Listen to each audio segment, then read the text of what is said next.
Mukhang walang kapaguran sa pagpapakilig ang tambalang Kim Chiu at Paolo Avellino.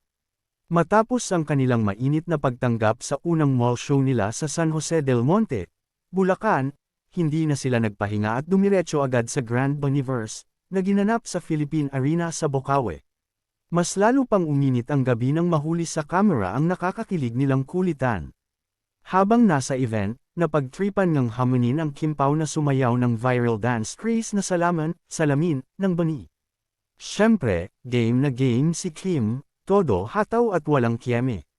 Pero si Paolo, naku, halatang medyo nahihiya pero pinilit pa rin niyang sabayan ang iconic moves ng kanta.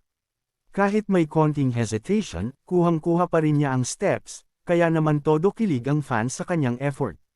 Ni-repost pa ni Kim ang video sa kanyang IG story, at doon mas nakita ang effortless chemistry nilang dalawa. Ang fans, syempre, nagwala sa kilig. Marami ang nagkomento na para silang magjowa na biglan na lang nagyayayaan sumayaw. At kahit nahihiya si Paolo, sumasabay pa rin para lang mapasaya si Kim. Bukod sa nakakakilig na sayawan, hindi rin nagpahuli ang In Love Will Make You Disappear, ang upcoming movie ng Kim Pao, dahil ipinalabas ang trailer nito sa event. Mas dumagdag pa ito sa excitement ng fans na matagal nang naghihintay sa kanilang next big screen project. May mga nagkomento nga pala na obvious na part ng promo ng Kim Pao movie ang pagpunta nila sa Bani concert, ha? Anyway, kung ganito lang lagi ang Kim Pao, hindi na kami magtataka kung bakit hindi talaga sila matibag sa pakilig.